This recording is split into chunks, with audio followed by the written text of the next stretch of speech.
السلام علیکم ورحمۃ اللہ وبرکاتہ۔ مکرم ناظرین گرامی، روزہ توڑنے والی چیزیں کون کون سی ہیں اور روزہ جن سے نہیں ٹوٹتا ایسی چیزیں کون سی ہیں، دونوں کے بارے میں مستقل 2 ویڈیو ہم بنا چکے ہیں۔ دونوں کی لنک ڈسکرپشن باکس میں موجود ہے، وہاں سے آپ دیکھ سکتے ہیں۔ آج جو ہمیں خاص طور سے مسئلہ ذکر کرنا ہے وہ یہ کہ روزے کی حالت میں انسان کے جو پرائیویٹ پارٹس کے بال ہوتے ہیں، زیر ناف بال ہیں، بغل کے بال ہیں، کیا روزے کی حالت میں ان کو صاف کرنا جائز ہے یا ناجائز ہے؟ کیا ان کی وجہ سے روزہ ٹوٹ جائے گا یا روزہ نہیں ٹوٹے گا؟ روزے میں یہ مکروہ تو نہیں ہے؟ انشاءاللہ اس مسئلے کی آپ کے سامنے وضاحت کرتے ہیں۔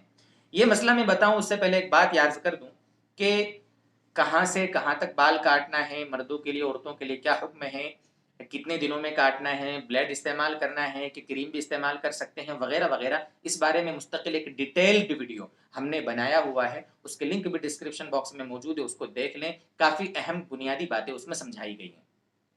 اب جہاں تک سوال ہے روزے کی حالت میں یہ بال صاف کرنے کا، تو دوستو بزرگوں، روزے کی حالت میں مرد ہو یا عورت، زیر ناف بال ہوں یا بغل کے بال ہوں، ان کو صاف کرنا بالکل جائز ہے۔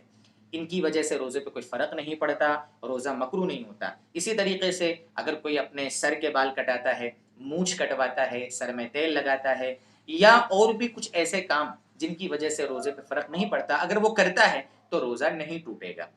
بہت سے لوگ سمجھتے ہیں کہ بھئی جب روزہ ہمارا کھل جائے گا اس کے بعد ہی ہم یہ سب کر سکتے ہیں، ایسا کچھ نہیں ہے۔ روزے کی حالت میں آپ سر کے بال کٹائیں یا زیر ناف بال صاف کریں، سب کی گنجائش ہے، اجازت ہے۔ اللہ تبارک و تعالی ہمیں مسائل کو سمجھائے اور سمجھ کر اللہ تعالی عمل کرنے کی توفیق دے۔ وآخر دعوانا ان الحمد للہ رب العالمین۔